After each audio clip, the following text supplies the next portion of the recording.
This evening, fuel prices slashed at GuyOil pumps across the country. Speeding driver kills 10-year-old schoolgirl in Lethem. CANU seized over $4 million in cannabis amid an operation on Berbice's west coast. In the region, Brazil votes in tense elections, Bolsonaro vs Lula. And internationally, hundreds killed, hurt in stampede at Indonesia football match. Welcome to another broadcast of Channel 2's Headline News Update. I am Berbice. Thank you for joining us. Over the weekend, fuel prices were slashed at the Guyana Oil Company Limited pumps across the country. Senior Minister in the Office of the President with responsibility for finance, Dr. Ashni Singh, announced the reduction of gasoline and diesel prices to be charged at the pumps on Saturday. The price changes came into effect on Sunday, October 2, 2022. Gasoline prices were reduced by 20% from $269 per litre to $215 per litre. Diesel prices were reduced by 15% from $265 per litre to $225 per litre. During the first half of 2022, global oil prices surged more than 50%, primarily due to the Russian invasion of Ukraine. The impact of the dramatic increases in oil prices was significant and, given the interconnected nature of the global economy, translated into a higher cost of landing fuel in Guyana. The government has been progressive in lowering the excise tax rate on both gasoline and diesel from 50% to 35% in February of 2021 and 35% to 20% in October of 2021 to mitigate the impact of rising fuel prices on the world market. In Budget 2022, the excise tax was lowered on gasoline and diesel from 20% to 10% to minimize the impact of the rising global. To further mitigate the impact of rising global fuel prices on domestic consumers and the productive sector, to which fuel is key to import, the government removed the excise tax rate on both gasoline and diesel from 10% to 0% in March of this year. CANU seized over $4 million worth of cannabis during an operation on the west coast of Berbice. Dale Jarvis has the details.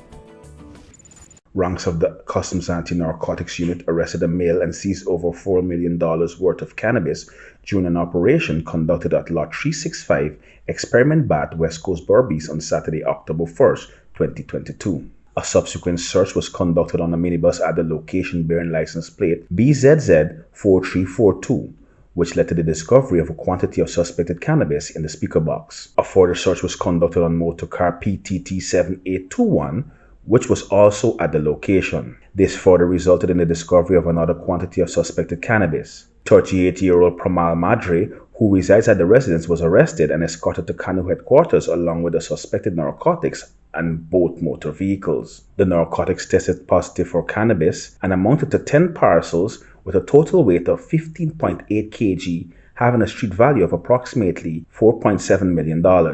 Madre remains in custody pending charges. Investigations are ongoing. Reporting for Headline News Update, Dale Jarvis. Thanks, Dale. A 17-year-old male and his 58-year-old father are in custody, assisting the police in Regional Division No. 3 with the investigation into an alleged murder of a 29-year-old man at the Conservancy Dam in Canal No. 1 on October 1, 2022. Dead is 29-year-old Deonarayan Ramachandran of Conservancy Dam, Canal No. 1 Polder, West Bank, Demerara. Investigations revealed that around 4 p.m., Ramachandran and the 17-year-old suspect were drinking at the home of Ramachandran when the teen got drunk and started acting disorderly.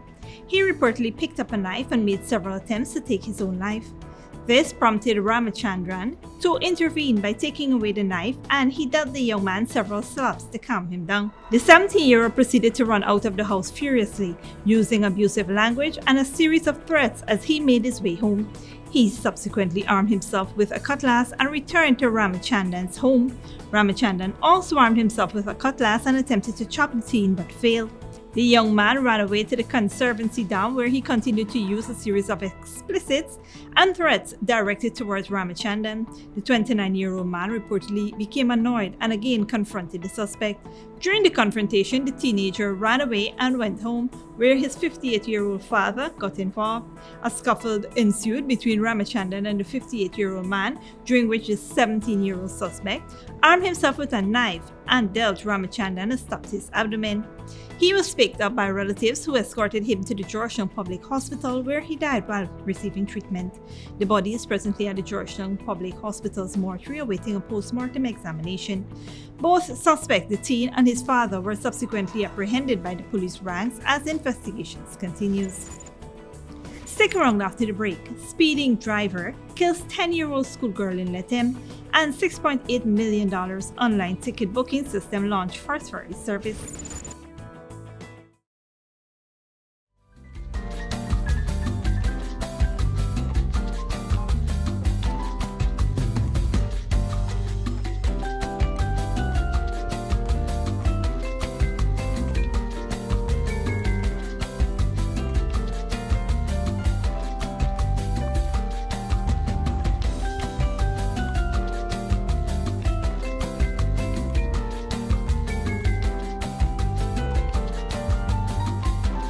Maison Francois is the chocolate paradise of Ghana. From the moment you enter our stores, you're welcomed by the sweet aroma of Belgian chocolate, pastries, and other artisanal treats handmade by our European-trained chef. However, Maison Francois is more than just chocolate. We serve lunch, dinner, afternoon tea, and even Sunday morning mimosa brunch. Our convenient location at 133 Thomas Street, Kitty, makes it the perfect place to take that special someone or to take home a little sweetness. Treat yourself with the taste of Paris in the heart of Georgetown. Only at Maison Francois. Good girl forget things. What's the problem, Granny? I want money for borrow for do a surgery. I was dancing and I fall and fracture my hip. If you need some quick money, you should check Lender's Jewelry and Pawn Shop. Lender's Jewelry and Pawn Shop, Lot 238 South Road Border, Georgetown. Get jewelry made to order in just 72 hours. We also accept vehicles. Lender's, best rates, longest payback period. Boys, I get through. Plus, I could dance again. Lender's Jewelry and Pawn Shop. Sooner or later you will have another power failure. Are you prepared for the next blackout? Some essential equipment such as security cameras, lights, internet, gate motors, and water pumps may stop working. How can you prevent the next blackout? InverterTech has an affordable solution for you. A strong UPS system which uses the latest inverter and solar battery technology to prevent blackout. We smartly calculate your average power demand so you don't spend more than you need to. Call 223-2233 for more information. When you need money and you gotta get it fast, Creative Jewelry and Pawn Shop is the place for that confidential transaction in a quiet and secure location. You'll get the highest value per pennyweight for your gold and also enjoy the lowest interest rates and longest payback period too. Yes, for that instant transaction to solve a pressing financial problem. That Creative Jewelry and Pawn Shop, 46 Boyle Place, that's between the Ministry of Housing on Brickdam and White Castle Fish Shop. Be your first and only choice. Creative Jewelry and Pawn Shop, safe and sound, solid and secure, always there for you. Telephone 231-7878 and 223-8955. Welcome back. The Ministry of Public Works, Transport and Harbors Department, in collaboration with Mobile Money Guyana, launched Ghana's first online ticket booking system for water transport, Ferry Pass, on Saturday. The platform, which cost some $6.8 million, was developed by a local technology company, V75 Incorporated, and aims to mitigate issues encountered by ferry passengers securing places on the vessel. Delivering remarks at the launch, Minister of Public Works Bishop One Edgehill stated that the launch of the revolutionary new service is in keeping with government's promise of making life better for all Guyanese. This includes introducing new and innovative methods of eliminating issues that are faced by citizens. But at the center of what we do, it's people.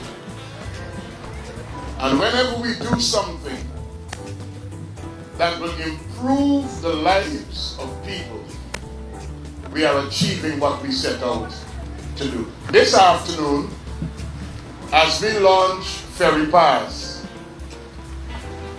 this is making a big difference in the lives of tens of thousands of people who depend upon this very service, but who be losing every time they travel hours of waiting, and sometimes hours of waiting accompanied by frustration and fatigue. We are making it much simpler. The launch of the service is in culmination of Minister Edgehill's initiative to improve the level of service delivered by the Transport and Harvest Department. It will be used concurrently with the existing ferry system. However, persons who book online would take precedence over those who register in person. Persons utilizing the online booking platform can pay primarily via MMG. However, the CEO of V75 Inc. has assured that other payment options, inclusive of credit and debit cards, would be added in the future. The town of Lethem was thrown into a state of mourning following the tragic death of a 10-year-old school child. The police in Regional Division 9 are investigating the death of Ruth Glasgow, a student of Arapaima Primary School, who succumbed to head injuries after being struck down by a speeding car at 3rd Street, Lethem, Central Rupununi on Friday, September 30th. According to a police report, around 4:40 p.m., motorcar PLL 2547, driven by 23-year-old Navindra Narain of Tabatinga, was proceeding north along the center of 3rd Street, Lethem at a fast rate of speed, negotiating a left turn. Narain lost control of his vehicle and collided with the schoolgirl and her cycle. The school child, who had participated in the school sports at the Tabatinga Sports Complex ground, exited the ground with her mother. She stopped momentarily on her pedal cycle on the western parapet of the road to eat her food. The child and her cycle were flung some distance away, causing her to sustain injuries to her head and body. She was picked up in an unconscious condition and taken to the Lethem Regional Hospital, where she was seen and examined by a doctor on duty, who treated her and immediately referred her to Berbice, Brazil, via ambulance to seek further medical attention. Glasgow later succumbed to her injuries while undergoing surgery at the medical treatment in Brazil. 2 breathalyzer tests were conducted on the driver, which read above the legal alcohol limit. The motor car was examined and the driver was served with a notice of intended prosecution. The Ghana Fire Service hosted a simple religious ceremony at the Arthur Chung Convention Center, Lilliandale, on the east coast of Demerara on Sunday to commemorate 48 years of Fire Prevention Month observation. This year, Fire Prevention Month is being observed under the theme, Working Together as One Guyana to Prevent Fires. The religious ceremony saw the parade of the Color Party, prayers from 3 main religious groups, praises and worship from the Ghana Fire Service Choir, and steel pan from the Ghana Police Force Steel Band. Fire Prevention Month is celebrated annually from September 23rd to October 26th. The Ghana Fire Service has several activities planned for the month. These include a fire safety fair and exhibition, followed by 5-a-side football competitions on October 14th at the National Park.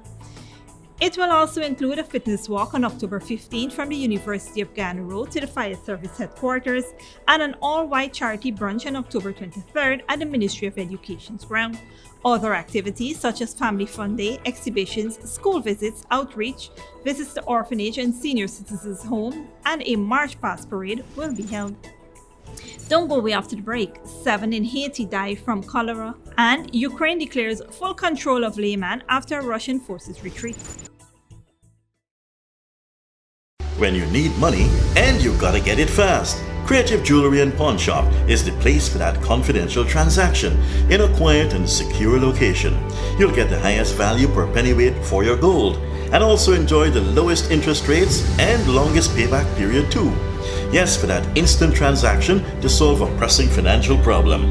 That Creative Jewelry and Pawn Shop, 46 Boyle Place, that's between the Ministry of Housing on Brick Dam and White Castle Fish Shop, be your first and only choice. Creative Jewelry and Pawn Shop, safe and sound, solid and secure, always there for you. Telephone 231-7878 and 223-8955. Sooner or later you will have another power failure. Are you prepared for the next blackout? Some essential equipment such as security cameras, lights, internet, gate motors, and water pumps may stop working. How can you prevent the next blackout? InverterTech has an affordable solution for you. A strong UPS system which uses the latest inverter and solar battery technology to prevent blackout. We smartly calculate your average power demand so you don't spend more than you need to. Call 223-2233 for more information. Maison Francois is the chocolate paradise of Ghana. From the moment you enter our stores, you're welcomed by the sweet aroma of Belgian chocolate, pastries, and other artisanal treats handmade by our European-trained chef. However, Maison Francois is more than just chocolate. We serve lunch, dinner, afternoon tea, and even Sunday morning mimosa brunch. Our convenient location at 133 Thomas Street, Kitty, makes it the perfect place to take that special someone or to take home a little sweetness. Treat yourself with the taste of Paris in the heart of Georgetown. Only at Maison Francois. Good girl forget things. What's the problem, Granny? I want money for borrow for do a surgery. I was dancing and I fall and fracture my hip. If you need some quick money, you should check Lender's Jewelry and Pawn Shop. Lender's Jewelry and Pawn Shop, Lot 238 South Road Border, Georgetown. Get jewelry made to order in just 72 hours. We also accept vehicles. Lender's, best rates, longest payback period. Boys, I get through. Plus, I could dance again. Lender's Jewelry and Pawn Shop. Welcome back. Now let's take a look at what's happening in the region and around the world. Health officials on Sunday confirmed the death of at least 7 people in what has been described as the surprise return of cholera, the waterborne disease. According to the General Director of Haiti's Ministry of Health, Laurie Adrian, officials are still struggling to get information from hospitals. The Health Ministry earlier confirmed 1 case in Port-au-Prince, as well as reports of suspected cases in a town outside the capital. Cholera is typically spread by water being contaminated by the feces of sick persons, causing uncontrollable diarrhea. In 2010, the disease killed some 10,000 people in an outbreak that was blamed on the United Nations peacekeeping force. The United Nations in 2016 apologized for the outbreak without taking responsibility. In South America, an inconclusive first round of presidential elections in Brazil brings in 3 more weeks of uncertainty. Leftist candidate Luiz Inácio Lula da Silva has taken a slight lead, but incumbent Jair Bolsonaro has beaten expectations to finish a close second, taking the decisive elections to a runoff. Al Jazeera's Lucia Newman reports. This election is a nail-biter, and supporters of leftist presidential candidate Luiz Inácio Lula da Silva are worried. Polls had predicted that the former president would defeat the current right-wing president Jair Bolsonaro by a double-digit margin. His lead instead just 5 percentage points. Yet Lula remained upbeat, insisting he was certain to win the presidential runoff on October 30th. I've never won an election in the first round. I've won them all in the second round, all of them. Here in the runoff, what's important is the change to think thoroughly on what you propose to society and build a network of alliances. Hundreds of supporters gathered on Paulista Avenue to cautiously celebrate the result. Lula supporters here are sounding upbeat, optimistic that they will win in the runoff. But what this election has proven is that the polls were wrong and that Bolsonaro cannot be underestimated. President Bolsonaro is not contesting the results as he had suggested he might. Instead, he had reason to celebrate. His political party has become the #1 force in Congress. He believes that his second term is now only 28 days away. I recognize that many people feel their standard of living has fallen. Now we will show them, with greater emphasis, that we recognize their spending power has diminished, but also show that our economy is recovering well. This already divisive election could become even more divisive in the coming weeks. President Bolsonaro is really questioning the capacity of the electoral justice and of the electoral electronic system to work properly, and so to give him what he believes that is the only acceptable result, his victory. Brazilians now face another 3 weeks of intense campaigning in an election in which the outcome is even more uncertain than before. Lucia Newman, Al Jazeera, Sao Paulo, Brazil. Internationally, At least 130 people have been killed and dozens more injured in a riot and a stampede at an Indonesian football stadium. The tragedy on Saturday night in the eastern city of Malang was one of the world's deadliest sporting stadium disasters. Al Jazeera's Victoria Gattenbay reports. The stampede happened in the city of Malang in East Java province after a match between home team Arema FC and their rival Surabaya. The chaos began after supporters from the losing side, Arema FC, invaded the pitch. Police responded by firing tear gas, which caused fans to flee for the exits. Many of our friends lost their lives because of officers who did not humanise us. We're very disappointed with the treatment because many lives were lost. FIFA's rules ban the use of tear gas by stewards or police at football matches. East Java's police chief defended the crowd control measures used by his officers. It was a feeling of disappointment that prompted supporters to go down to the field to ask the players why they lost the game. That's when the security team moved in so fans wouldn't get onto the field or interact with the players. During that process, tear gas was fired because there was anarchy. Police estimate 3,000 fans stormed the pitch. Indonesian President Joko Widodo has ordered an investigation into the incident. I have specially requested the police chief investigate and get to the bottom of this case. Furthermore, I have also ordered the Indonesian Football Association to temporarily halt Liga 1 matches until evaluations and improvements to the safety procedures have been completed. 42,000 people attended the sellout match, all Arema FC supporters. Surabaya fans weren't allowed to buy tickets because of the risk of violence. I think at this moment FIFA should step up, not by banning Indonesian football, but working together, guiding our football association with the right security measures. East Java's provincial government says it will give $650 in compensation to the families of the victims and promises lessons will be learned so a tragedy like this doesn't happen again. Victoria Gattenby, Al Jazeera. And finally, after being encircled by Ukrainian forces, Russia has pulled its troops out of the strategic eastern Ukrainian city of Lethem, the latest victory for Kiev's counter-offensive. Al Jazeera's Charles Stratford reports. The Ukrainian army is repositioning close to the frontline town of Liman in the Donetsk region of eastern Ukraine. President Putin says this is now part of Russia.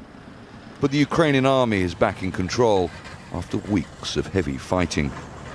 Everywhere you look, devastation is nearly complete. Burnt out Russian and Ukrainian military vehicles, and home after home destroyed. Russian soldiers were forced to retreat from this area, but the Ukrainian army says they are prepared for a counterattack, and one even using, as Russian President Vladimir Putin has implied, the nuclear option. This is also possible on liberated territories, so we don't keep our troops together. We keep them dispersed to ensure maximum safety of our personnel, but it does not affect the performance of their task. Some of its spires have been damaged by the shelling, but this 16th century Russian Orthodox monastery remains relatively unscathed. The level of destruction here proves just how fierce the fighting has been in recent weeks. This Russian Orthodox monastery has been a place of pilgrimage for centuries, but now the Ukrainian soldiers here tell us they fear that the priests inside are sheltering what they describe as Russian collaborators. The bridge to the monastery over the Sevetsky Donetsk River has been blown up on both sides.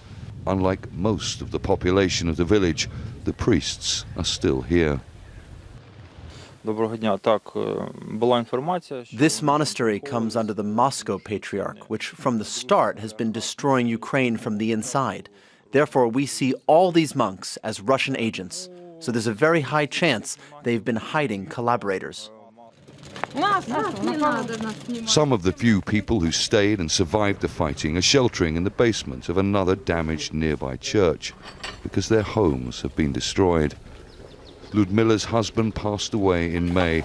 Her children fled to Kharkiv when the fighting started. We are not leaving because this is our land, our motherland. We are even prepared to live in a dugout if it means we can stay. Another homeless family descend the stairs into the church crypt where they sleep. Their Ukrainian village lies in ruins on land Vladimir Putin says is now part of Russia and has vowed to take full control of by any means. Charles Strafford, Al Jazeera, Sviatohirsk, Eastern Ukraine. And that is it for today's regional and international news. Here now is your 3-day weather forecast.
All for this edition of Channel 2's Headline News Update.